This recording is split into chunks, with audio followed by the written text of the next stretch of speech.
And that number going right there now is my critical thing.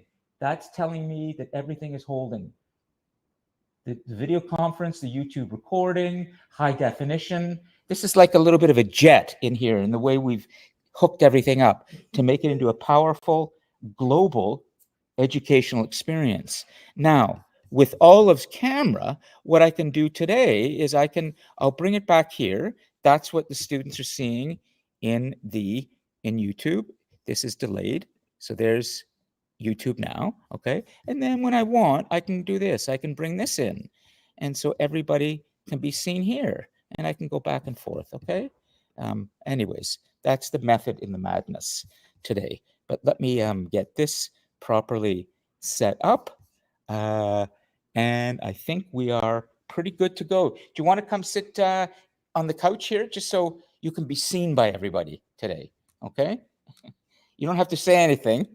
Just that I want to make sure that Nora may understand this because she's in video production. I have a long background in television and film as well, so I kind of know what I'm doing. And you can check that online. There's a lot of stuff I've done. But essentially, Nora, what I'm doing with this here is I'm trying to pack the frame with people.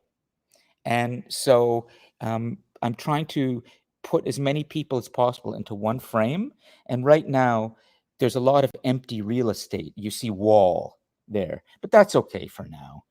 But the ideal would be if we could fill that one frame up with just people. And so you get a real sense of there's a crowd in here in person, and that creates excitement for the students online as well. Okay, in the sense that there's a class going on of people. It's not just Zoom windows. Okay, so great. Make sure, is everybody else new so clear so we can see? Prince, you're there. That's good enough for now. But thank you, Olive, for doing that. And I think we can begin. Let me come back to here because today is going to be a very upbeat kind of class in terms of content. There we go. Okay, so everything is holding right now, except I need to bring this back, okay?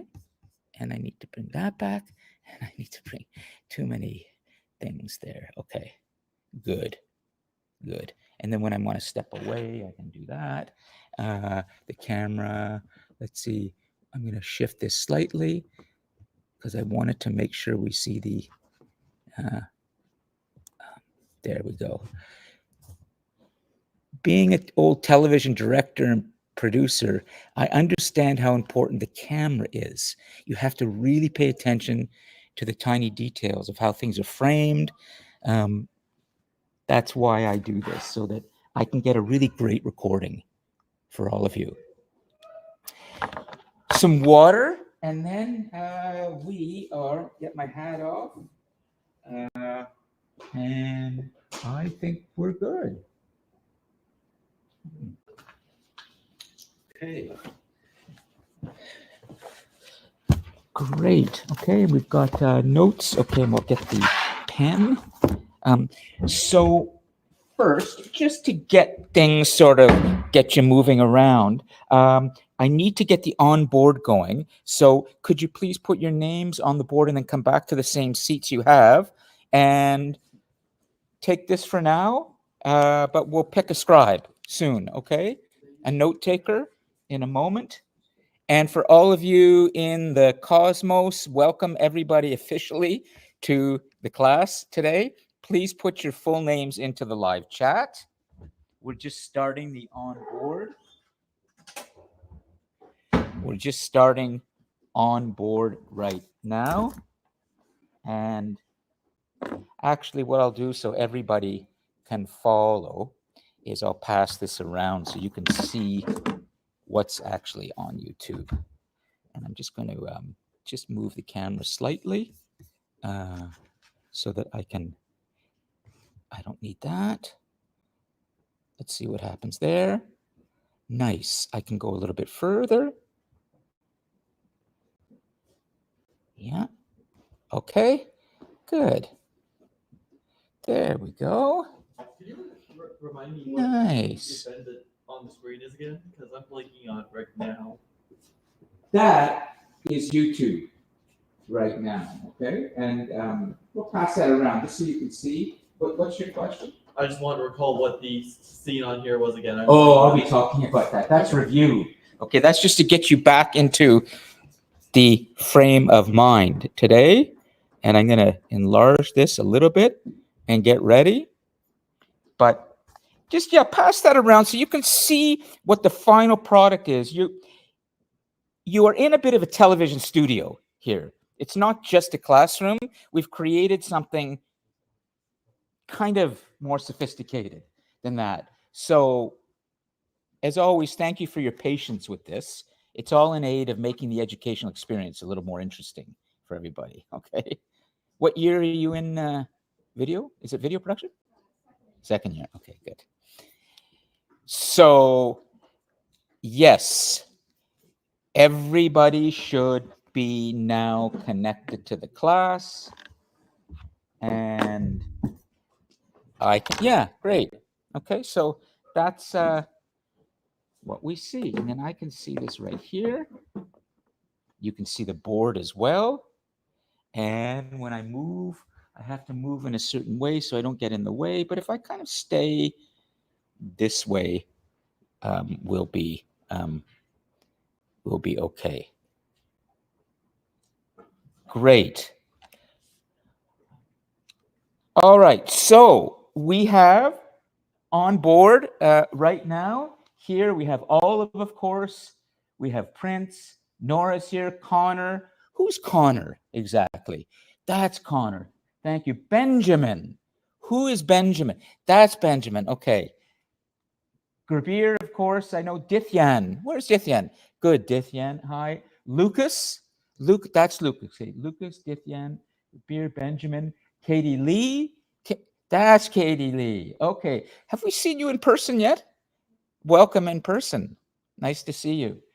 Avery Rose, of course, Clarissa, and Cousteau is just just leave it there, okay? And we'll figure out who's going to get onto the board right now. But I think I've got all the elements nicely in place today for what I think is going to be a really upbeat class, because we're going to move on from last week's conquest.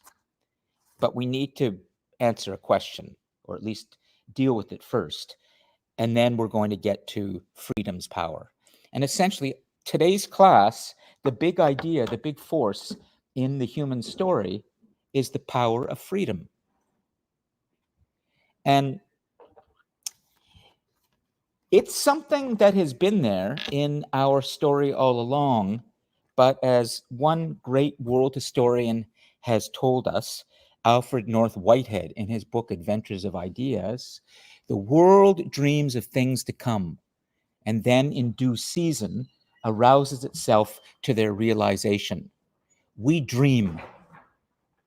We humans have dreamed of something better, but we haven't always had the courage and the perhaps ability to deal with the spell of the God Kings. But you're going to see today that we do have that courage, and we are going to reach for something better.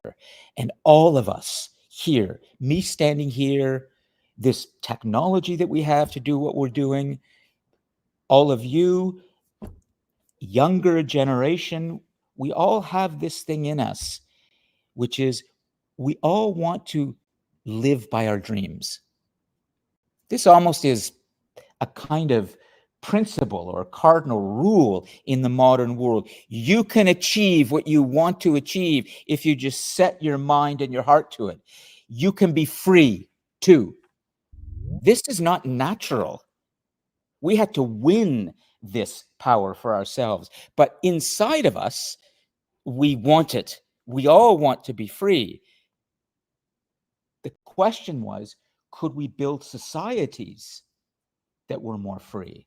Could we deal with the tyrants and the God kings? That's what you're going to see today, is the power of freedom and liberty, emancipation, if you will, to kind of help us grow. And we are all the beneficiaries of this. The people you're about to see, the courage of these people who fought for these freedoms, we would not be able to sit here today and think the way we do and dream the way we do without what you're about to see. So that's what this chapter is called, Freedom's Power. Now, before I get there, I just have to hold myself still. I'm going to try a little something right now and welcome all the students here in person today.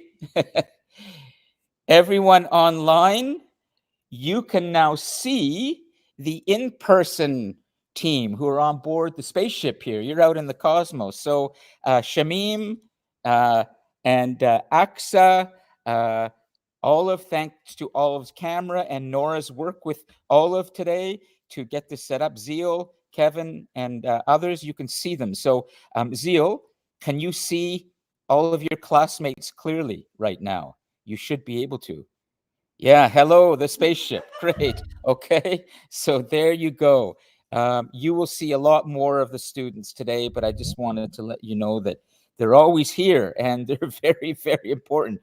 Actually, more important than me in terms of what's really critical in this class. But let's come back to here, okay?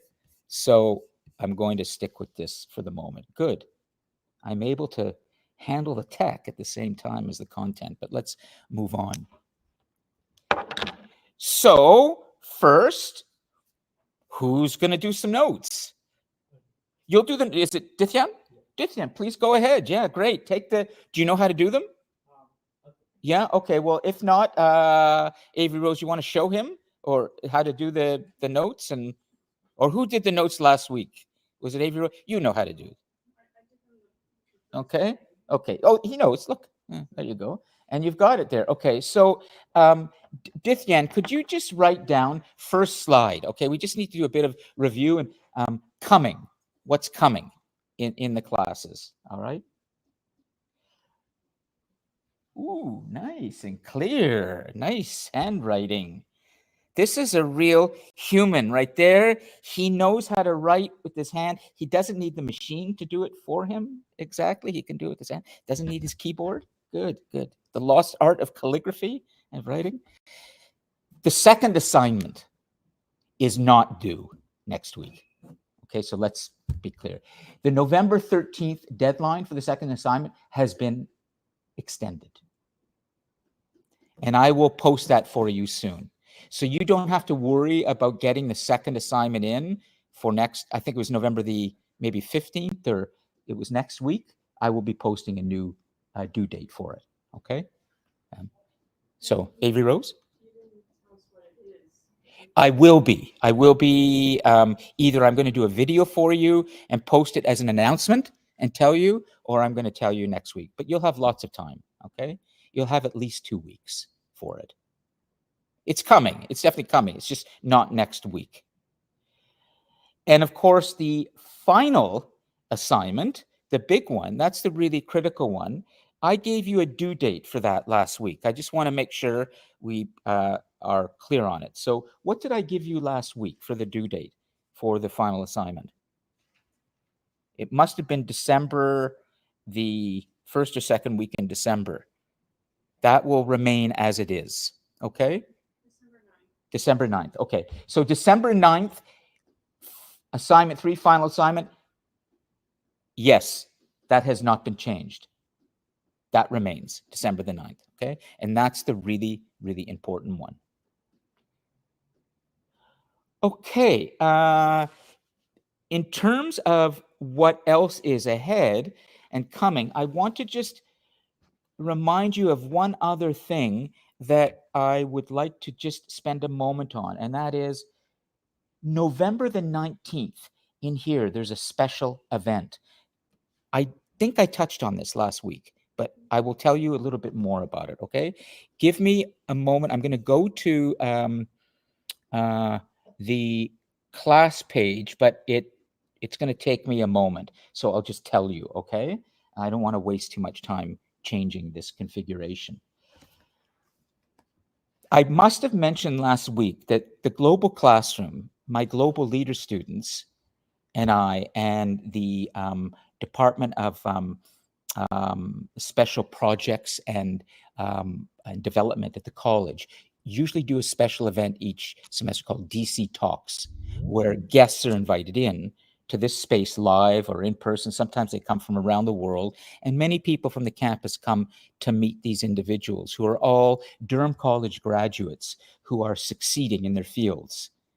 And this event that we're going to be holding on November the 19th is already being promoted campus-wide, and it is about the development of sort of entrepreneurial success among these students. And it's a very good opportunity for you to be able to interact with Durham College graduates who have been succeeding after they've graduated. They've either started up their own initiatives, they've become entrepreneurs. So what I would like to do is just stop for a moment and just review this for a second. Did I get a kind of a show of hands last week of who may want to come to this event, DC Talks? Because I can make it even more relevant for you by designing a second assignment around this and putting marks to this, because I feel very strongly that this is a moment for you to be able to engage with some really success stories of Durham College graduates. Did I do a show of hands last week? Yes. I think I did. Okay, good. And Olive, I think did you want to come? Okay, so because there's a registration that has to be done, I'm told. So I was going to take you to that. I'll do that at the end of the class. We'll go back to the registration page and make sure. And I see Vishal, did you want to also attend? Is that what your yes is? I see that in the live chat as well. So just confirm that. If not, I will return to this. But I can't stress this enough for all of you that I know you're here to learn history and the story, and I'm going to give you the best possible education you can get in that.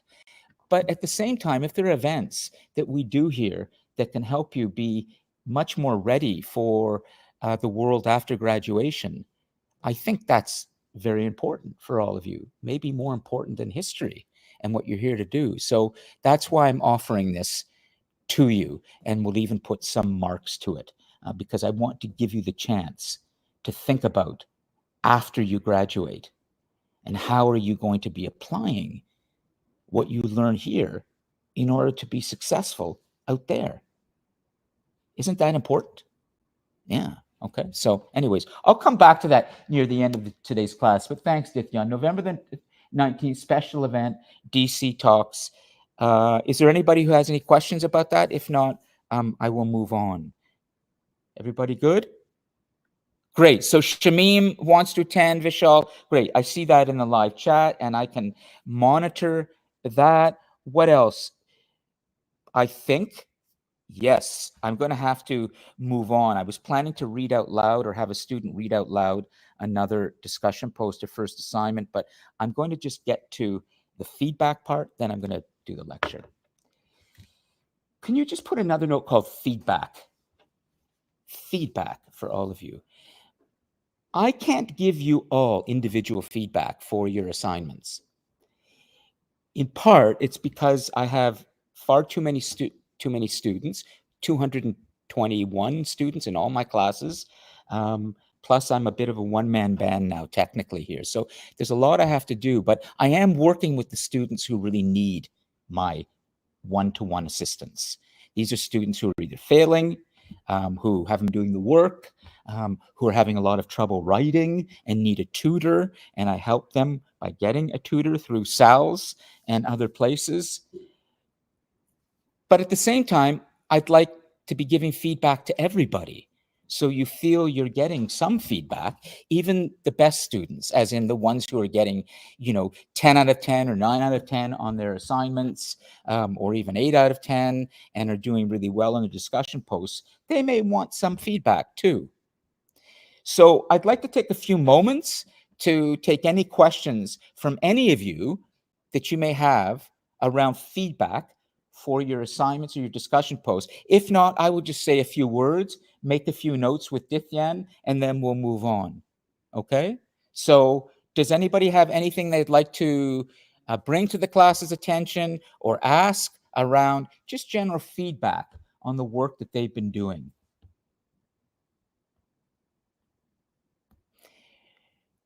Okay, so I will say maybe three things. Okay, three things. So first, let's make 3 points. Number one, writing mechanics. Writing mechanics.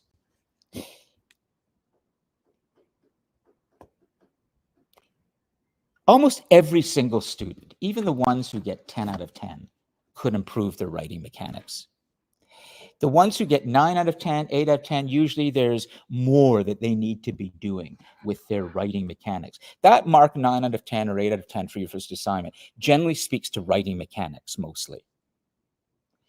And I really want you to think more seriously when you write your second assignment and your final assignment, in which you will have a choice to write it or produce a video or do a presentation. You will have a choice. But writing is so important. Writing well is so important in my classes.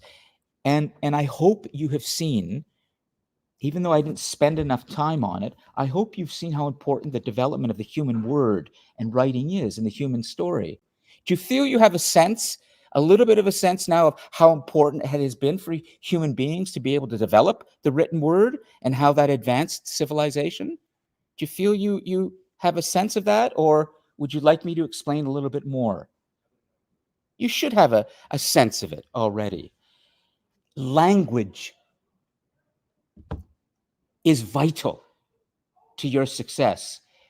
When I come up here and deliver a lecture, I have spent a long time trying to figure out how to build this space into a technologically sophisticated space with the college, have all the bells and whistles and everything so that it really feels like a multimedia experience. But you know something?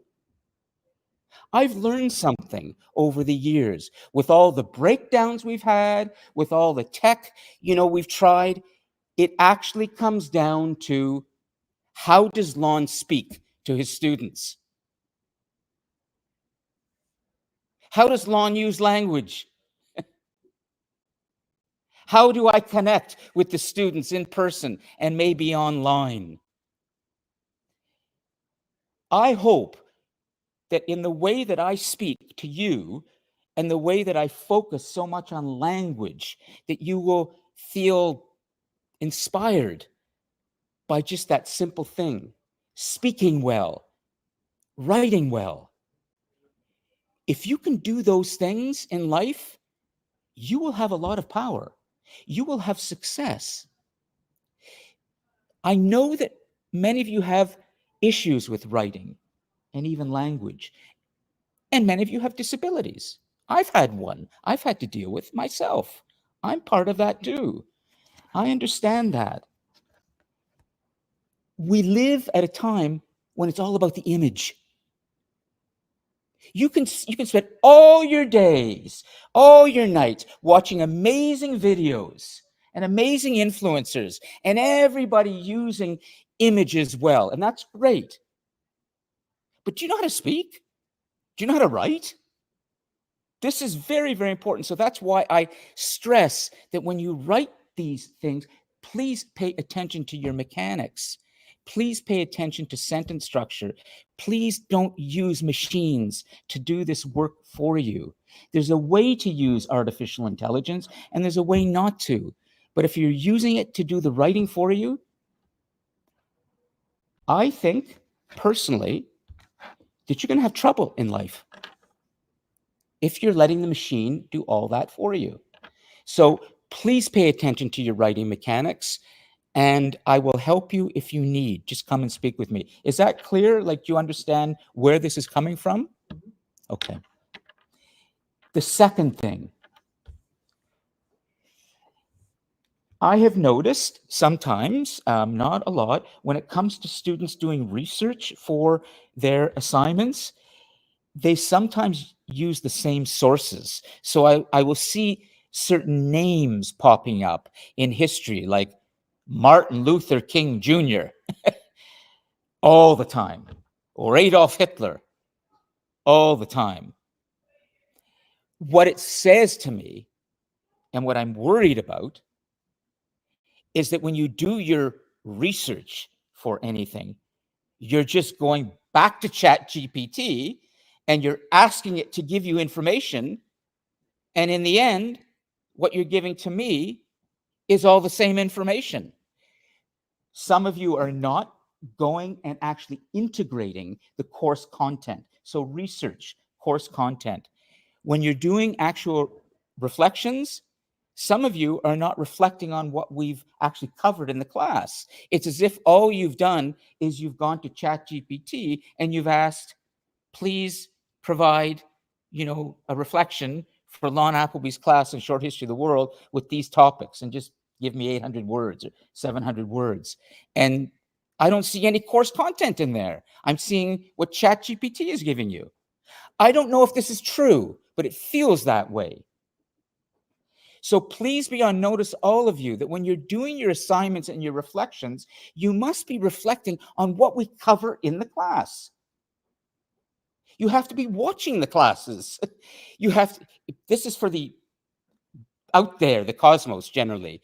For those in the cosmos elsewhere, it does seem like you're watching the recordings for maybe 10 minutes and you're reflecting on maybe one or two things, and that's the extent of your reflection.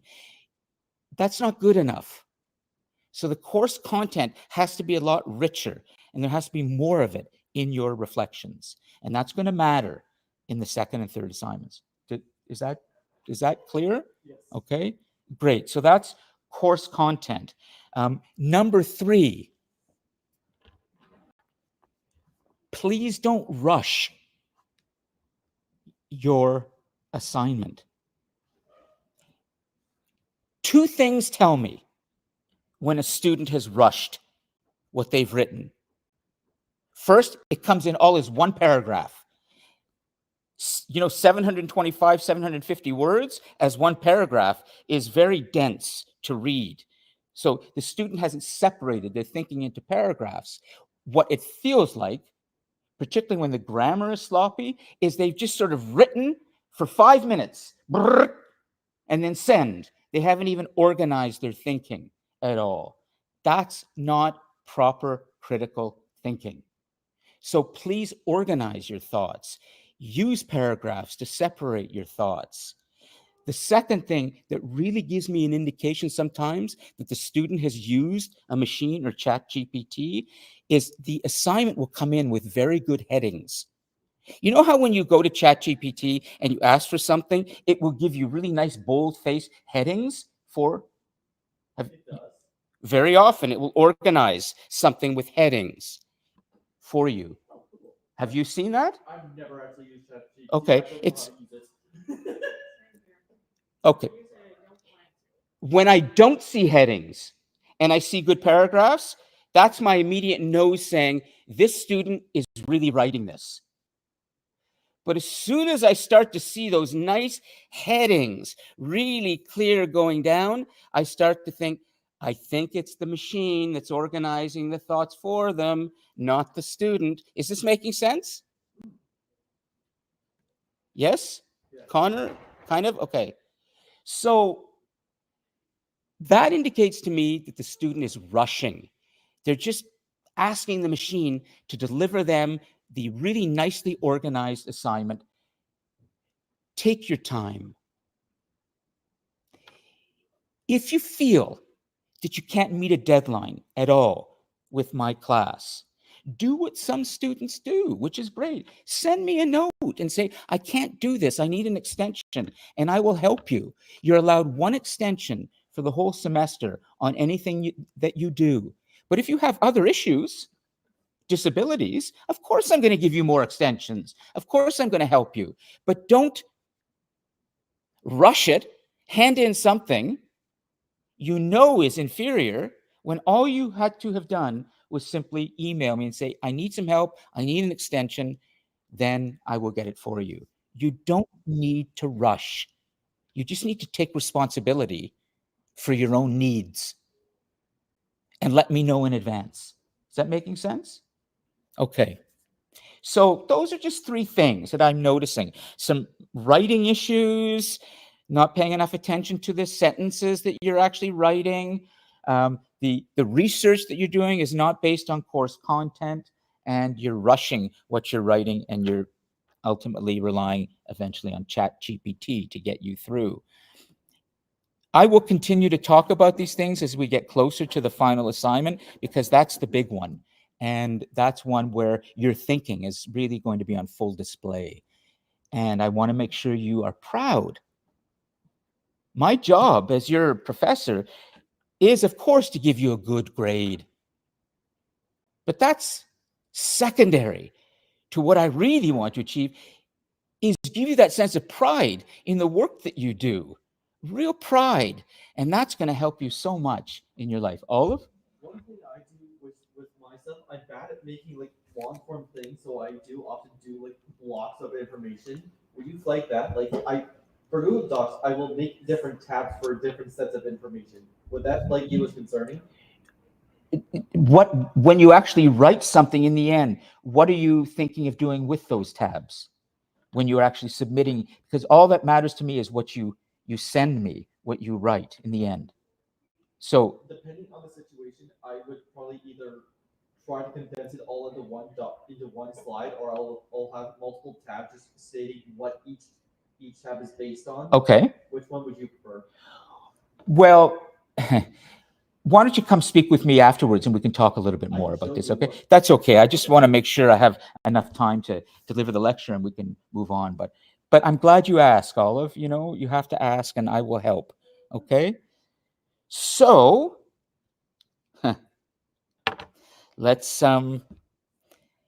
begin with the story.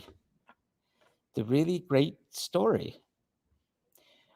After last week's class, in which we ended with a reading that I did from Guns, Germs, and Steel, a classic of world history, in which I read to you that first-hand account of a conquistador who had been there, 1532, Cajamarca, Peru, and had been among the 200 Spanish who essentially slaughtered thousands and thousands of Inca warriors. I asked a question. Do you remember what that question was? Just to ask you to think about it. The question from last week. The question for some of you actually did reflect on this in your discussion post, which was great. The question was, does somebody want to try in the Cosmos? Jump on the microphone, maybe? Yes, sir. Oh, nice. Who's this? This is working. Hi. Who's speaking? Hello? This is Shamim. Shamim. Shamim, please go ahead. We can all hear you. And I'm going to show you everybody listening. Okay. So, Shamim, can you see everybody right now? Yes, I can. Can you hear me clearly still? Yes. Beautiful. Shamim, what would you like to say to everybody?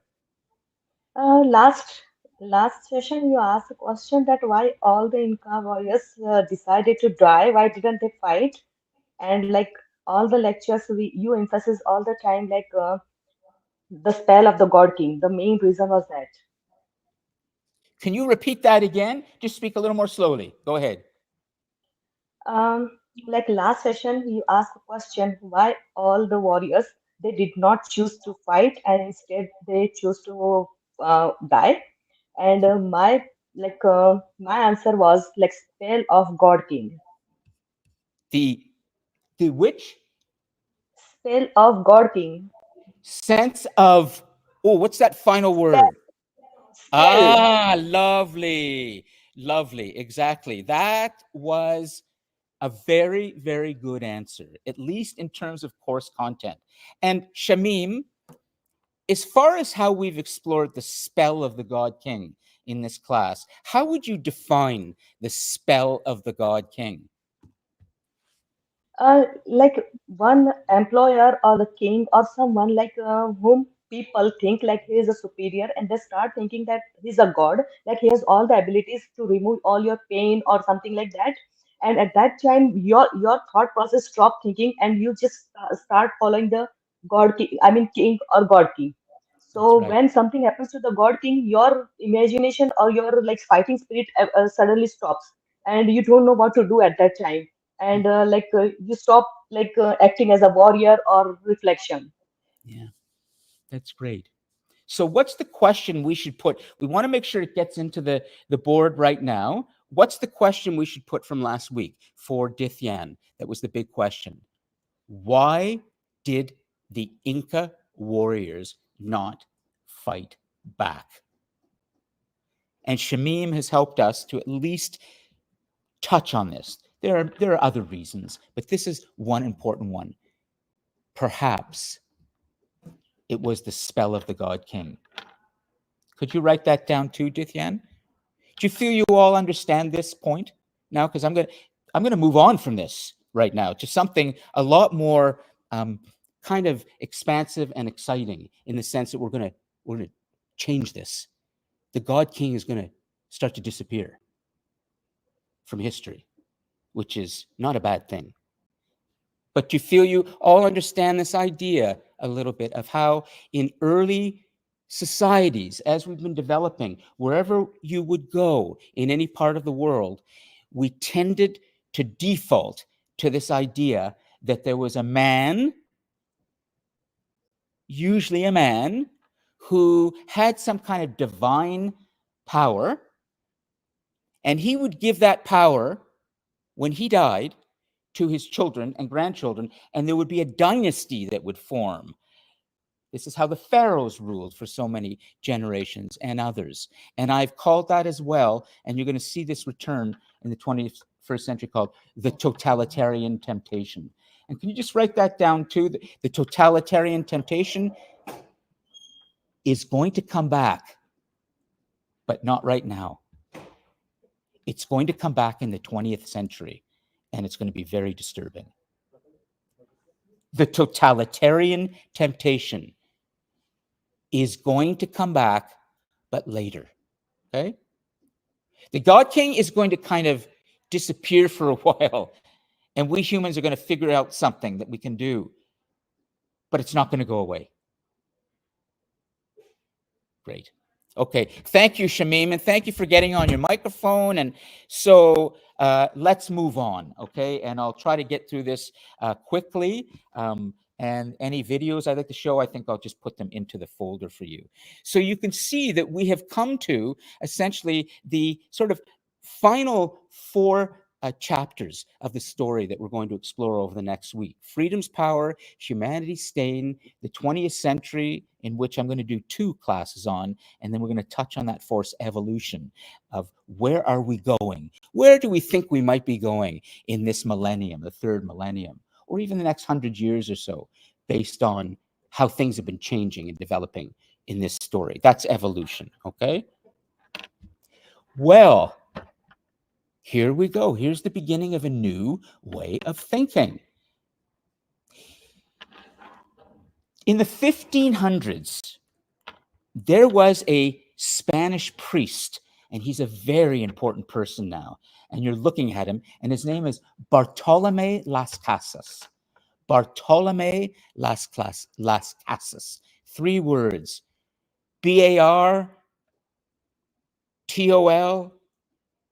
Bartolome, then Las, Las, Casas, Cacas. Bartolome of the Homes. Casa is home in Spanish. Bartolome of the Homes. This Spanish priest, who knew of Christopher Columbus, who had been living in the Americas as a kind of slave owner, was a very ardent Catholic, had a crisis of conscience. This is a very interesting story. And wait till you see how this develops. What you're about to see is this individual, one individual who, in his religion, the religion, Roman Catholicism, that in some ways did so much damage to the indigenous peoples, is now going to produce a figure who recognizes the terrible damage that was done. And with his moral conscience, he's going to go on a campaign to change the way the Spanish and the European world saw the people of the Americas. It is very similar to what we've seen happen far too late in Canada today, which is our apologies to the indigenous peoples, the First Nations of this country. It took us 500 years in this country, essentially, before we officially apologized to the residential schools that we had created through the 1900s and the 20th century, where we moved all the peoples who lived on the residential communities and others and moved them into Catholic schools. We wouldn't let them speak their language. We tried to turn them into nice European Catholics. And the result was terrible abuse, a kind of genocide. Well, the fact that we have recognized this so late is a shame. Bartolome Las Casas saw this very early on. He was driven by his moral conscience, and he said, we cannot be approaching the people of this part of the world like subhuman creatures who should serve us. They are human beings just like us. And he began to change this. What he did, remarkably, is he went back to Spain, the country of King Ferdinand and Queen Isabella, the country that had sanctioned Christopher Columbus's mission. Remember that papal edict that said you could do what you will? And essentially, what he did is he began to write extensively. A printing press had been already created about 60 or 70 years earlier. His book, where he began to document the abuses that the Spanish had committed against the indigenous peoples, eventually reached the ears of the King of Spain at the time. And a remarkable conference was happened. A remarkable conference was organized in 1550 in Spain. Imagine this. The king convened. The leading figure of his time, in the lower right-hand corner, his name was Miguel de la Sepulveda. This would be the ultimate, we might say, racist of the day. But Miguel de la Sepulveda. S-E-P, D-U-L-V-E-D-A. Miguel de la Sepulveda. He was the one who had the king's ear and commanded a lot of the Spanish public. And he had been speaking of how the Spanish had a divine mission in Spain to educate the children. To educate the children. Because they weren't really like us. Then along comes Bartolome Las Casas, writing these things about, look at the abuses taking place out here. We must change our policy towards what we're doing here. And so the king decided, if you can believe this, he brought these two gentlemen together for a conference with many others. And for 7 days, in his castle in Spain, Miguel de la Sepulveda read his writings about how the indigenous peoples and those the Spanish were conquering really needed to be conquered because they didn't have the kind of civilization that was sophisticated, and they needed to learn from us, and they should be treated as subhumans. They're savages, they're children. And then Bartolome Las Casas, reading his account of what he had seen, chronicling the abuses, and the king and his court had to decide, should we continue with this same policy after hearing these two accounts of how we're treating these people? And ask this remarkable question. You might find this unbelievable, but this is the thing on which history turns. What is a human being? Can you write that down? What is a human? That was actually Absolutely. They had a conference because at this point, Olive, the Spanish and many others who were coming to this part of the world believed that the people here were not really human like they were, because they didn't have the same religion. They didn't have the same developments in some ways. They seemed different. So now we're going to have a debate, and we're going to ask the question, well, maybe they are human like us. Could they really be human just like us? Now what do? Avery Rose. It's kind of a comment, and I'm sorry for kind of sidetracks off of this, but I find this very, like, this was happening, like, you think something like this was only happening in, like, 20th century. Yes. Here it is in the 16th, and yet, at the same time, it amazes me, like, before this, how stuff like this was almost legalized in a way, and it kind of connects to the email I sent you Yes. last week when it comes to a similar thing that happened after the conquest, pirates and privateers. Yes. That was like it's pirates, I guess, in a way. Okay, hold on a second. We have a moment, and the tech being what it is, could you please come up to the podium and speak? And then we'll do this so everybody can hear you, okay? Because she's about to bring up something quite interesting about pirates that I wanted her to. So go ahead, okay? And we have our YouTube, and then I can speak to you here, and others can engage with you here. But this is the best we can do so everybody can hear you. So could you rewind that thought? Say it again, and we're going to explore this for a moment, okay? Okay. Well, the subject is pirates and privateers, something that pretty much happened almost right after, if not at the same time as the conquest. And I'm pretty sure we're all familiar with the romanticized lore and the stories of pirates on the high seas pillaging other ships. Yes. Like the Spaniards and the British are just the mostly known ones. But what exactly is a pirate and what's a privateer? The terms, from what I know, Yes. are often mixed up because they sound very similar. Okay, well, But- come back to the But- original thought you had, where you were But- saying this almost seems like something from the 21st century, the 20th century, this kind of thinking, but yet then we'll come to the pirates and privateers.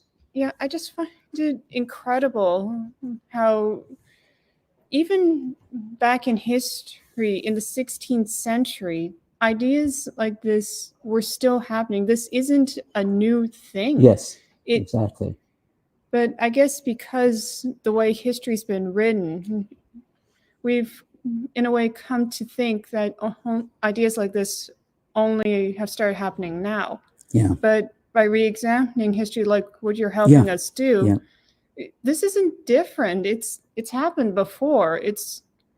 But Very good point. unfortunately, it's only come to full notice nowadays when we're re-examining things. We're looking at history from different sides of the story, not just the victors. Yes, exactly. It's a really, really good point. I want to just talk about this for a moment, and then we can address the pirates and privateers. You all have to understand, and let me just come beside you. Stay here with me, okay, Avery Rose? I just want to make sure that I can be heard. That the history that you've been taught through your education largely is told from the perspective of the victors, from the people who had the power to write that history, for example.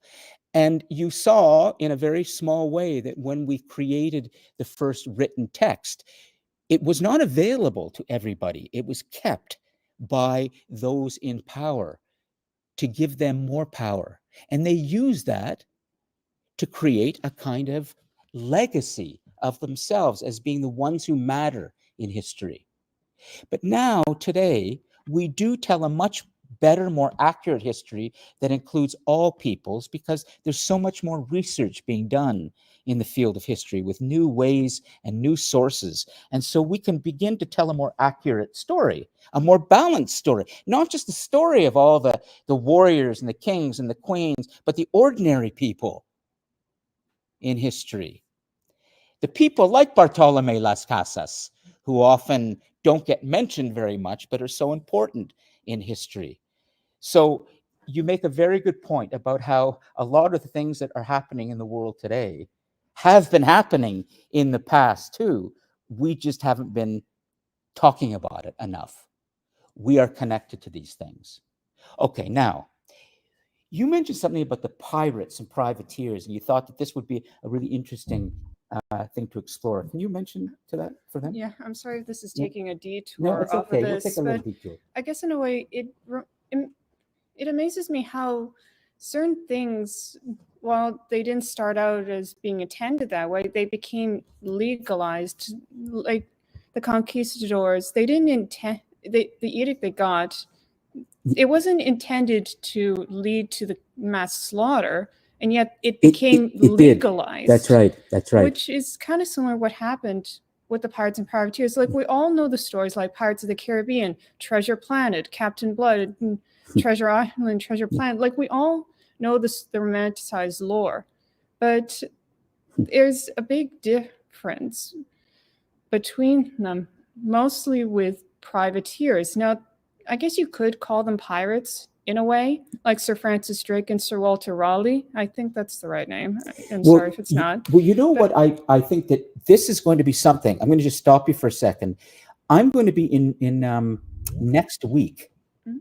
I'm going to be addressing what's called humanity's stain, Mhm. which is that in spite of all of the good developments that you're about to see in terms of freedom, more free thinking, more human rights, and I will show you, slavery, the transatlantic slave trade, which is what the pirates often benefited from, is something I'm going to explore next week. So I'll touch on this in more detail next week, because the system that you're putting your finger on right now about legalizing something that is abusive and exploitive is slavery, and that's coming. We will not end slavery yet today in what I'm exploring. It's going to emerge next week as something we really have to grapple with. So let's leave it till next week, and then I'll talk about it, Sure. okay? But thank you again for always, and you're all welcome to come up to the podium. It's the best way for the students online to engage with you and hear from you. So if there's anything you'd like to say, raise a hand. I'm going to make sure I bring you up to the podium immediately. But just hold your, I just want to make sure I get to a few places. So the conference was held in 1550. Well, what was the result of it? This is the stuff on which history turns.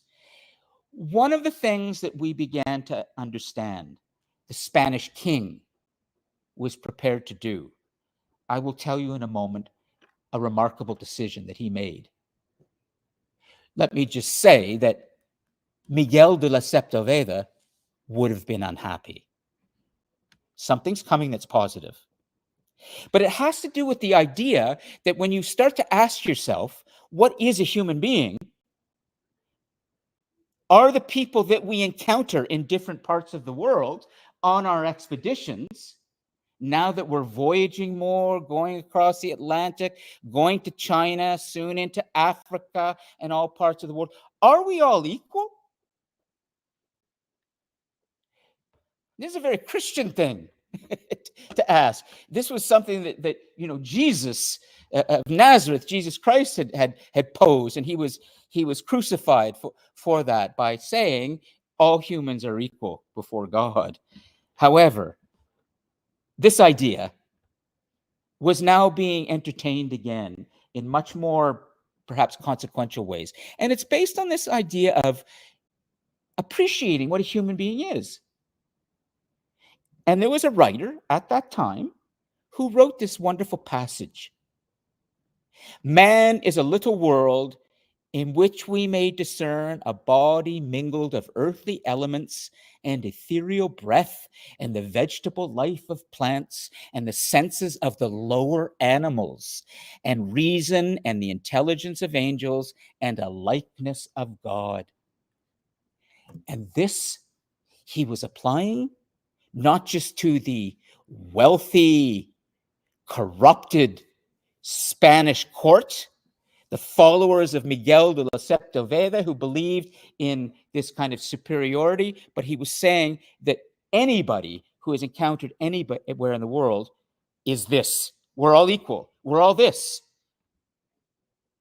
There are no savages. No one is born a slave. We're all born equal. We're humans. Imagine this idea. You probably have never even thought that this was something that we would have to ask. You probably just take it for granted. We're all humans. We're all equal. That's something that we had to confront and begin to embrace. And this is the root of freedom.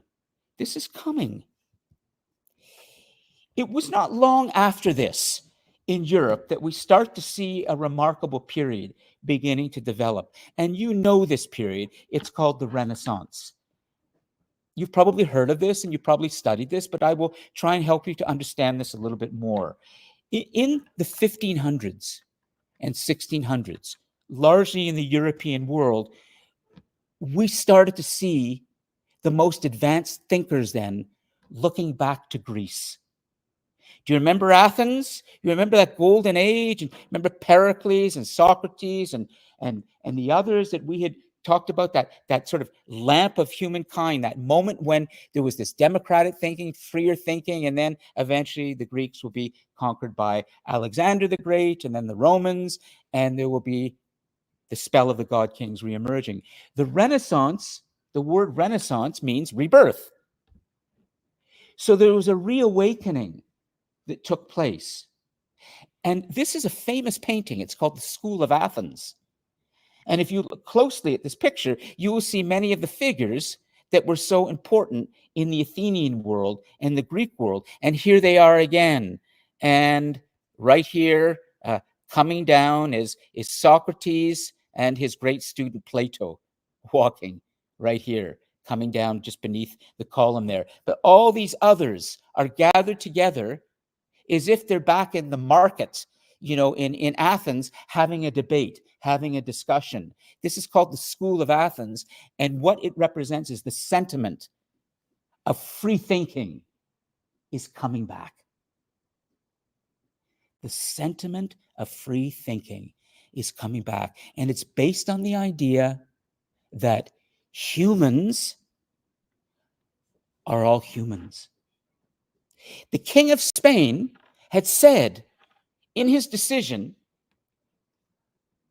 there will be no such thing ever again in the part of the world that we are now beginning to inhabit, a thing called inherited slavery. This is just a small but important thing.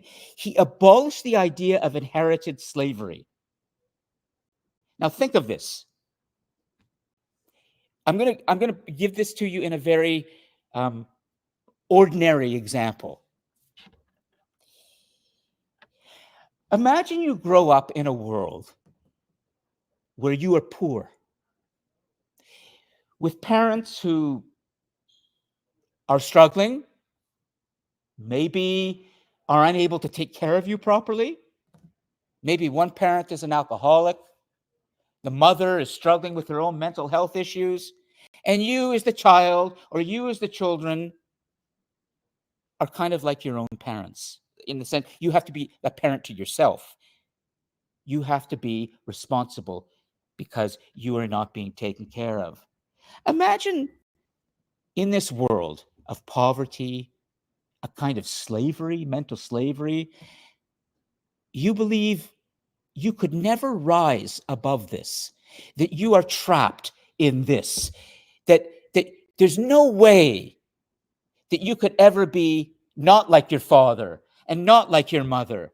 There's no way that you could ever make more money, because that's all that you've seen, all that you've known. And even though you know you have the potential to do more, you feel trapped. You can't seem to find your way out of this because you feel like you're destined to be that. Well, this was the policy that the Spanish had implemented before the king changed this, which is all those individuals that had been enslaved by Columbus and the others, the king was now saying their children are not automatically slaves anymore. They can have the same opportunities or similar to everyone else. We are abolishing the idea that when you are born to a slave, you are a slave. Do you follow? He's opening the door to human rights. He's opening the door to a new way of thinking.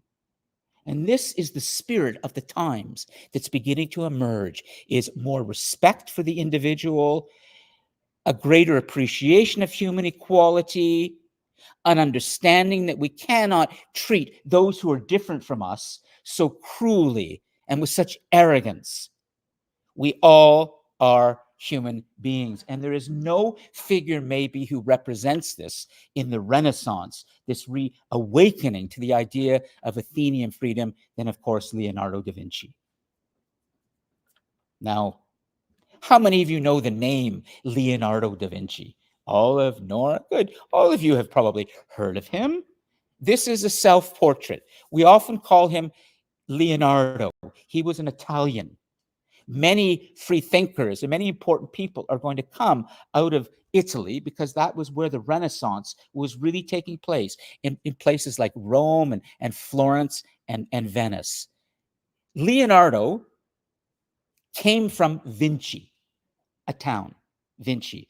So we usually say Leonardo. We don't say Leonardo or Da Vinci. We don't say Da Vinci because many people had the end of their names as Da Vinci. Avery Rose Da Vinci, Nusso da Vinci, Olive da Vinci, lots of people. So we say Leonardo. That's the accurate way to refer to him. That's a self-portrait. What a remarkable individual he was in terms of what he represented as a new kind of human being. Talk about a free mind. Now, Leonardo was a brilliant artist, as we all know. Painted the Mona Lisa, The Last Supper. We know him for his great paintings, but there's another reason why you need to understand who he was at this point in the story. We're talking about a new kind of individual in the world who is very advanced at this point. But we all have a bit of Leonardo in us today. Even in terms of gender, as we're learning. For example, did you know that Leonardo was a very open, bisexual human being at a time when homosexuality or having a different gender was often not only frowned upon, but you could be burned at the stake for this? But because of his talents, he was given a certain amount of space. He was not persecuted. He was hired by many, including many in the elite of society, to paint for them and to research for them, because he was such a brilliant person. So he was accepted. Now, what he was accepted for is something maybe you haven't really understood yet. The painting I want to talk to you about, and the rest of what I'm going to show you, is in the lower right-hand corner. You see a gentleman being painted there. It may have been his assistant. We don't know for certain. Look at how lifelike that painting is. It's even more lifelike and somehow more real than a photograph, isn't it? Don't you feel like you're looking at a real person? He painted that person 500 years ago. Leonardo represented the classic Athenian, Socratic, Aristotelian idea that you look at the world as it is and then you chronicle it, you explore it. His notebooks are famous for the fact that he would go to places, even just to the sometimes surgeries, or he would go to autopsies, as gruesome as this sounds, but he would ask for the body to be presented to him so he could understand everything, how the bones worked, how the ligaments worked, what a fetus looked like. He wanted to know how things really were, in the same way that the Greeks had done that with the birth of science. He had a very meticulous scientific mind, and he was an inventor too. He started to create all these new machines that we could be using, including little bicycles and a flying machine. He was already beginning to think about human flight, and he was sketching this. What you're seeing is freedom's power. The power of free thinking. The power of the human free mind to invent, to understand, that if you can just use your free mind and not be burdened by what others are telling you to do or to be, but to open yourself to the world and see it for what it is, you will begin to see a reality and begin to understand it. And that had not been done to this extent ever in history. So when I talk about Leonardo da Vinci, I'm not talking about Leonardo just as an individual. I'm talking about what this mind that's coming into our story now represents. For so much in human history, you have been seeing a story in that we humans were often not prepared to live freely. It was almost as if we were afraid of freedom. We allowed the spell of the God King, the father figure, to guide us. But now we're growing up. The human race is starting to grow up. It's starting to say, we don't need these other people to tell us how we be. We don't need to obey. We just need to use our free thinking.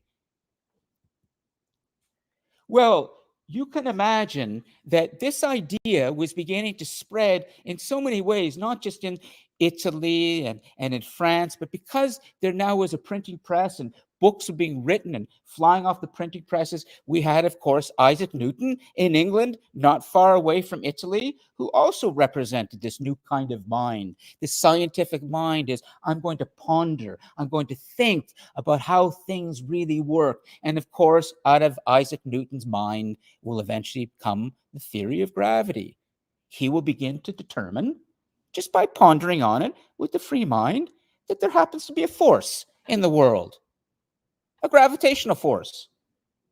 And we all understand it now, but we didn't then to this extent, but he figured it out and wrote a formula in mathematics. That's the language of science, mathematics. You do calculations. Soon we will get algorithms. That's way in the future. But that's how we make predictions about things, through calculations. And he said that we can predict that if you throw something up, it's going to fall right back down because there's a force in the planet that's pulling something back down, and all the planets in our solar system have that force. They're pulling things back towards it. That's called the gravitational field. And that is why, for example, the planets in our solar system don't fly all over the place. They're held in place. Jupiter, Neptune, Mercury, Venus, Mars, Earth, the moon, they all have gravitational fields, and they're all sort of pulling and tugging at each other. And now they're just holding each other in this beautiful, permanent stillness, the gravitational perfection, the gravity of stillness. He saw that.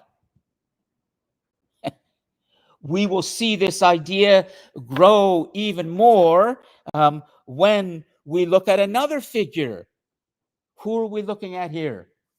Does this ring a bell? Has anyone seen this face before? An Italian who invented the telescope? Nusso? Somebody's going, I'm not going to tell you. I want you to think about it. You'll go home and you'll try to remember who was this person. I'll let you think about it for a moment. Okay?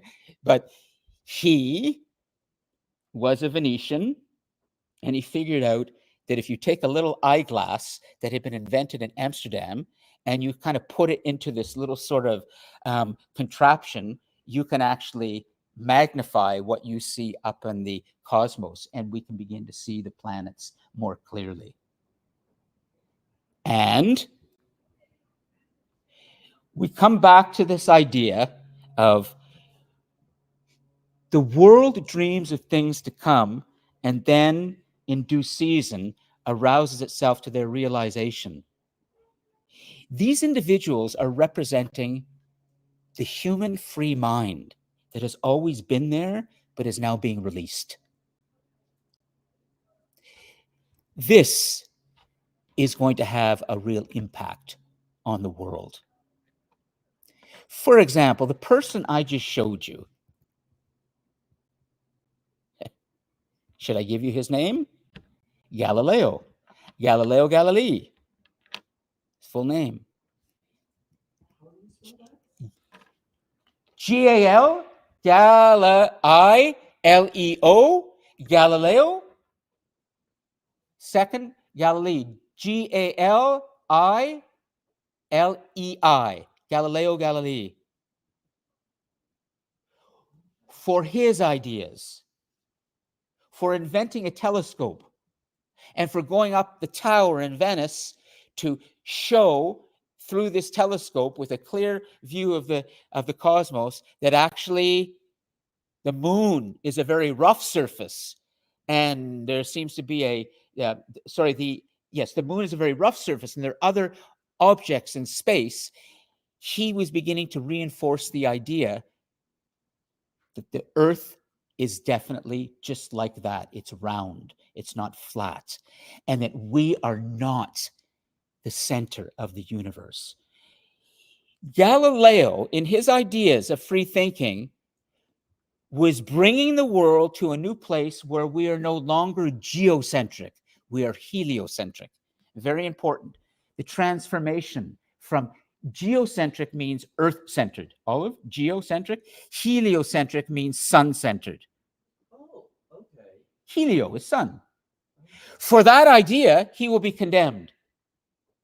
He will be brought before the Pope of the day, and he will be subjected to an inquisition from the Christian authorities.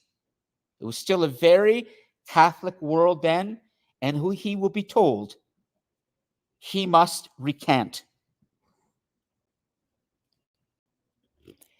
He will be told just like Socrates was. Do you remember when Socrates was told? Socrates, apologize. He said, nope, give me the hemlock. He would not allow his opinion to be. You must apologize. The earth is the center and always has been, according to Christian theory, religious theory. There is no way that there is another body there around which we are revolving, because what that does, Olive, is as soon as you say the earth is not the center, it diminishes us. It makes us small. It makes we humans on this planet just part of something bigger. And in the dogma of religion, the human is at the center and the world revolves around the human. And it terrifies the control of Exactly. So he was condemned, but he didn't take his own life. He actually apologized. And he was allowed to live, but he was condemned to house arrest for the rest of his life. But in that house arrest, he continued to write. And his books continued to get published. And he was allowed to publish those books. It's a very interesting story how the Pope, on one hand, was condemning him and expecting him to apologize. But then when he was in house arrest, he was allowed to still publish these things. So it's a complicated relationship. But the fact that he didn't take his own life, or he didn't disappear, allowed him to continue writing and give us new scientific ideas. So it's a very complicated story. It's not like Socrates, but it kind of is, because he had to subject himself to house arrest. Let me just say quickly, and then I'll stop, because I want to talk to you for a little bit. There's a lot more to explain. I have not even touched on the idea of politics yet. The idea that this freer mind that was coming from the people who were allowed to think more broadly, or were courageous in their thinking, or the world that was now beginning to publish more books and become open to these ideas. I haven't spoken yet about how this is now going to change government. This is the most important part. These free ideas of questioning, of human equality, of an understanding, the beginning of an understanding of human rights, well, now we're going to start seeing the king's heads get cut off. We're going to start to see the kings get killed by the people. It would be as if many centuries earlier, at times when there was much more autocratic and repressive governments, that people had come together and decided to challenge the god kings of Egypt. Can you imagine such a thing, that King Ramses or Tutankhamun or Julius Caesar or any other god king, Alexander the Great, would be confronted by the people and then arrested and then executed? Well, 1648 in England. This is where it really kicks off. In Westminster Abbey, you see here a remarkable scene of the king of the day. He has been put on trial by the people. The people have decided that they would want now to put themselves in place of the king, that they want a government that is now going to be respecting all of their rights and not government by the king's edict. The king was challenged in a revolution, the English Revolution. There he is on trial. There are the people putting him on trial. He was condemned to death. The British king. That's my running shoe, standing on the very place in Westminster Abbey. If I had been there in 1648, standing there, my foot would have been right about here, because that's where the king was condemned to die.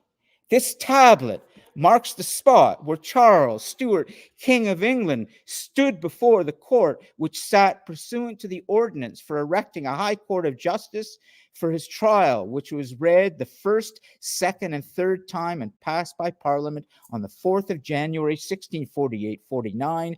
The court met on Saturday the 20th, Monday the 22nd, Tuesday the 23rd, and on Saturday the 27th, January 1648-49, where the sentence of death was pronounced upon the king.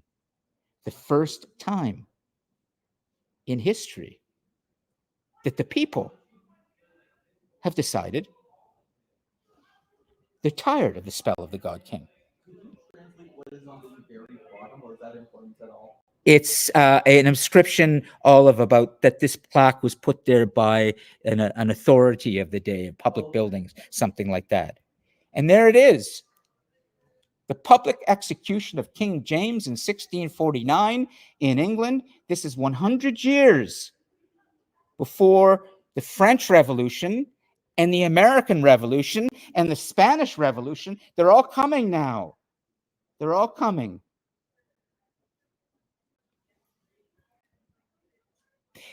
I'm going to stop and conclude with a thought for you today, just so you understand this idea of what freedom's power is starting to mean for the world. While the king in England was facing execution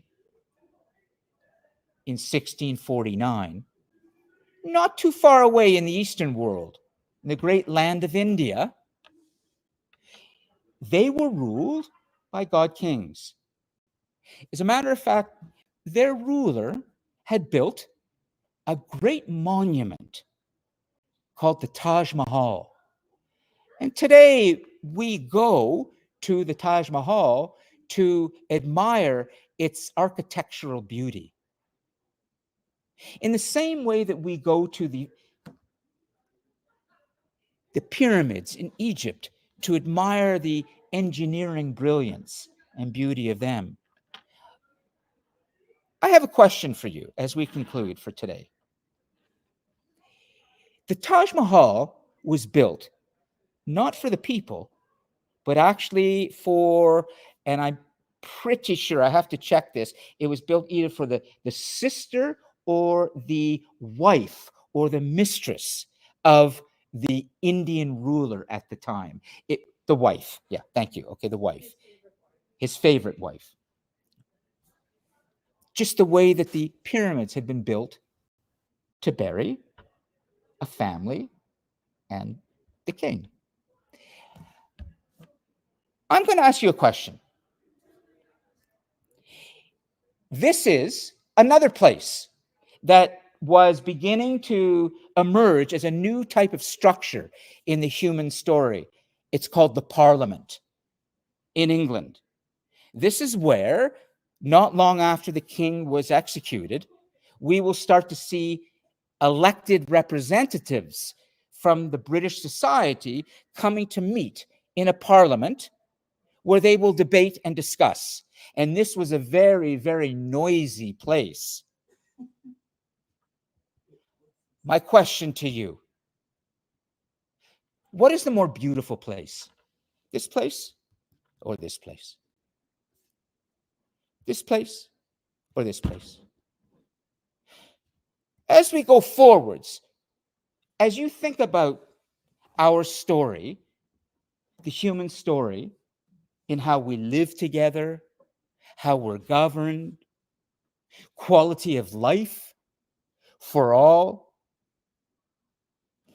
of us love beautiful things.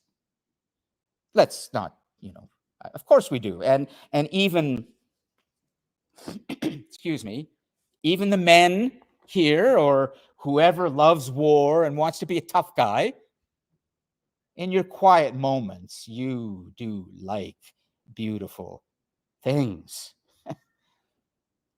Whoever you're going to marry, be with, male or female, I don't care. I'm sure that person's going to be very beautiful. So we all like beautiful things. It's obvious. Well, then, what's more beautiful? This or that? That's all I'm asking. What is the more beautiful thing? Now, you don't have to answer right now, but let's try and see what comes up. What is the more beautiful? The Taj Mahal, thank you, Dithyan, or the British House of Parliament? Both are amazing structures. People come from all over the world still to see these two places. They are both beautiful things in the story of humanity. So let's try this. And we'll just take a few minutes and then we're going to conclude, okay? So how about in the cosmos? Just a second, Kevin. I am observing a recency bias. Is that a while ago? That was to do with the pirates and pirates. Oh, okay. Well, we'll return to that next week. I Okay. believe so. Just correct me if I'm wrong, Kevin. Kevin, are you okay? I'm going to stick with the in-person group here because I want to make sure everybody leaves here today just a little bit with their feet slightly off the ground, feeling a bit inspired, a bit lifted by what human beings are capable of and where this story may start to go Freedom's power creates new things for the world. Beautiful things. Okay. Connor, just because your name popped into my head and you're sitting there, okay? No bias in any way. Connor, what is the more beautiful thing? The Taj Mahal or the Parliament?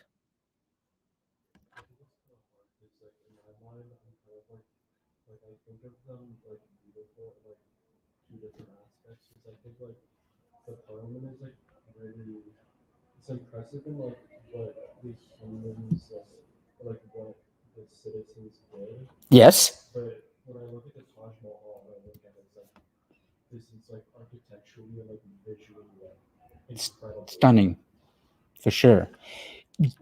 Would you like to be living in a world where there are more Taj Mahals or more parliaments?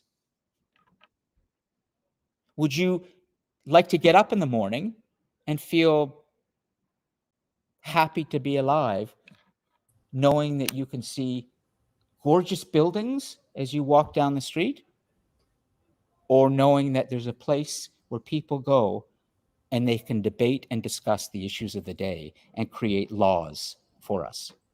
What would be more inspiring? Connor?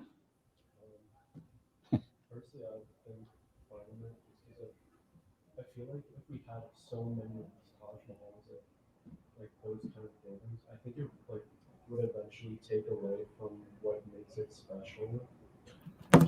Go on. It's like, I don't know.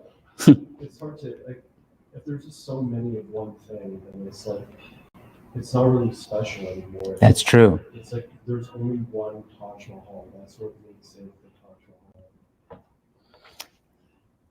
How many of you have ever had the experience with a beer in your hand or a glass of wine or even just a glass of water or nothing, and you're sitting around a table with your friends or your family and you're having a meal? But in that meal, you're having a great discussion. Raise a hand if you've had that experience. Yeah. All right. Nuso, did you like it? Have that discussion with people that, you know, others that you feel comfortable with, and you're discussing. Sometimes you disagree, but you feel like this sort of bond. We're together and we're debating, and kind of like this.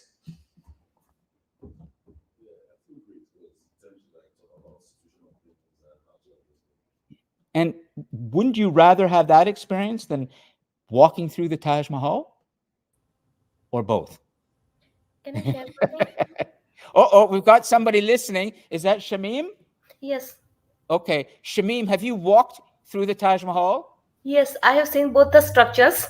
Exactly. I figured. Go ahead. So tell us. And I found Taj Mahal more like beautiful because like it is like a symbol of the love between the like ruler and his wife. She passed away at the age of 36, Mumtaz Mahal, and it was built by the Shah Jahan. So I have been both the structures, and I found Taj Mahal very, very peaceful, and like you don't want to quit that place. Ah, you're right. But the Taj Mahal was not built for you, was it? No, it wasn't. But when you look at the structure, so when you enter to the gate, like to be honest, when I was like young and I did not have much interest, but like when I got married and I was forced to go visit that place, and when I entered the structure, I was so amazed. Yeah, I understand. It's got a magical quality. And when you walk through it, did you also admire the builders of this and the Indian ruler and his beautiful wife and how powerful they might have been? Did you think of that? Yes, everything, like they like the guide, they tell you everything about the structures, how the like their diamonds and everything. Like even right now it is restricted to visit the tomb of the Mumtaz Mahal, but previously it was allowed to go. So I visit like each and everything. Sure, but how did you, Shamim, feel? Did you feel kind of small? Like, who am I? I'm just a little Shamim here. Did you feel that way? it's not like that, but I thought I wish someone can build a Taj Mahal for me. Someone could. Well, I won't belabor this. I'll let Avery, and then we'll conclude. Are you starting to kind of understand what I'm trying to help you see, Nora? Is it making sense? Okay, good. That's all. I'm not going to. But Shamim, thank you mostly for getting onto your microphone and participating the way you are today. You're the first student who's done that this semester. That's great. From the Professor, Cosmos. Yes. Okay, Avery Rose, please go ahead.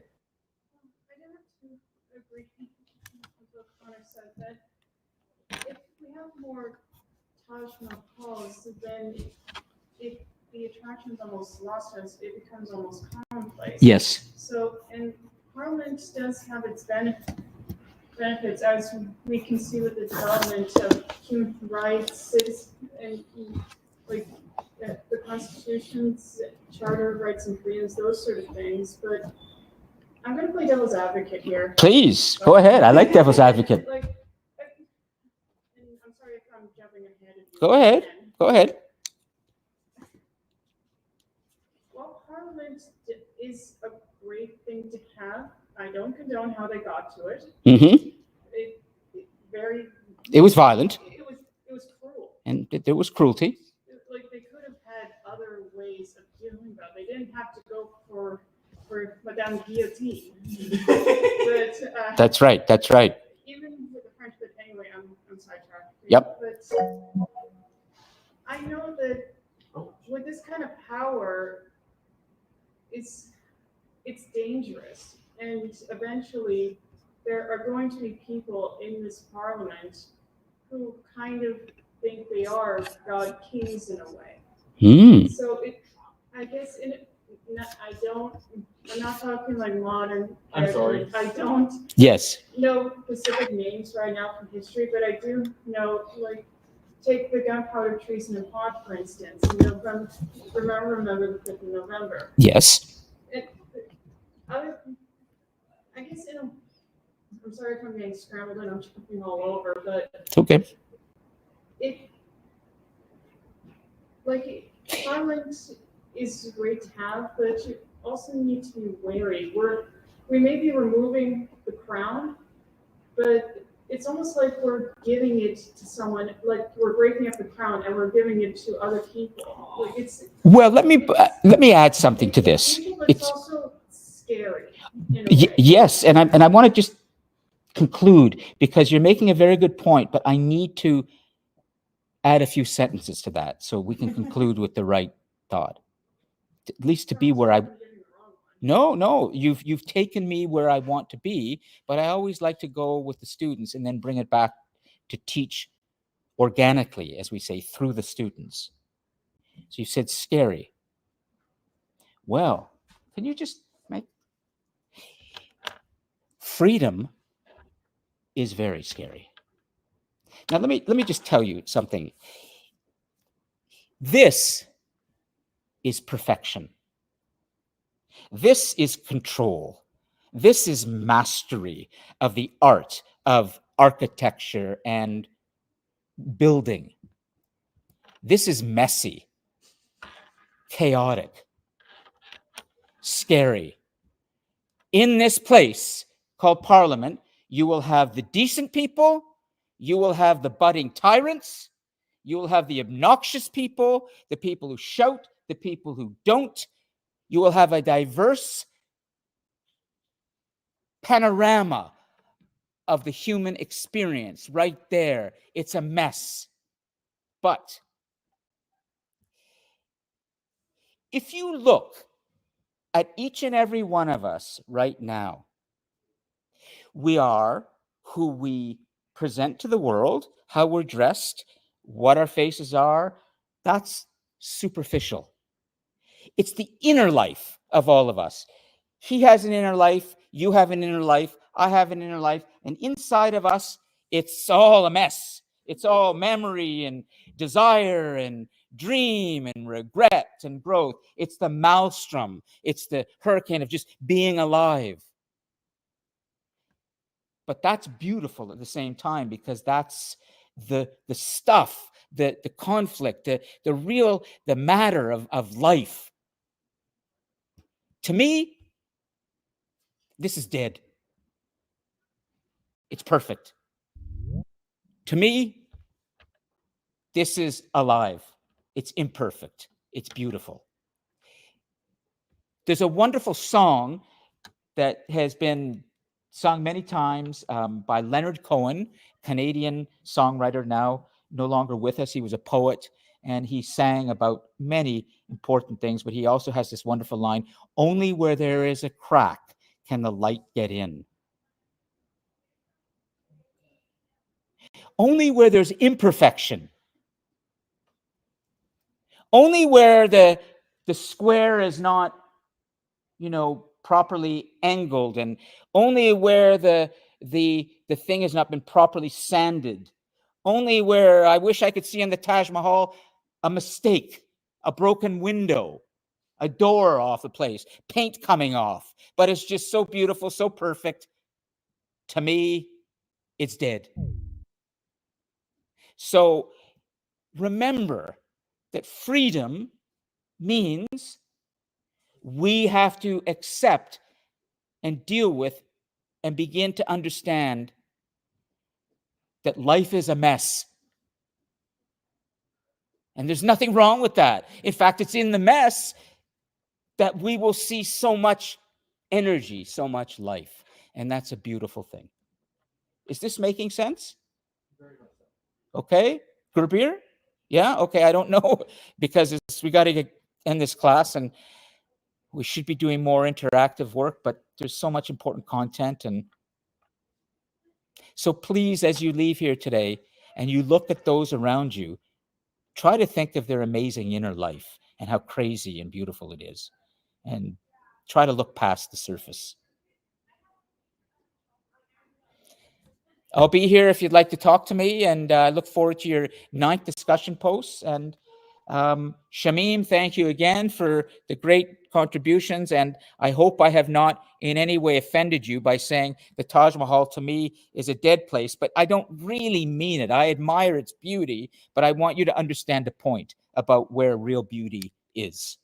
Is that fair, Shamim? Yes, Professor, that's okay. Okay, that's okay. Good. I definitely think the Taj Mahal is beautiful, but on a deep level, it doesn't hold a candle to the messiness of a parliament. Okay, so I'm going to end, save the live chat. Thanks for the notes, Dityan, and you've got your 5 out of 5. Can I get to close the chat here? And you get your 5 out of 5. Yeah, you can. Thank you. And for all of they get theirs. Yep. Uh, Also, who's yeah. asking about the difference between pirates and privateers? Because I artistically know the difference. Well, I do. Okay. Go. I actually do. Okay. It was just. I don't know, my thoughts don't struggle now. I just thought it would be interesting to bring up. Okay. Connection to conquest and something so atrocious were legalized, and yet it also became part of this romanticized lore that's been popularized in our media. Sorry? Can I ask you a And it's question? almost Sure. like it Let me was just almost forgotten. log out so we have Like, privacy, okay? how real this Uh, was. just It's need not to- just something good. a filmmaker came up with. It's like, this would make a nice movie or an attraction. No, So- like privateers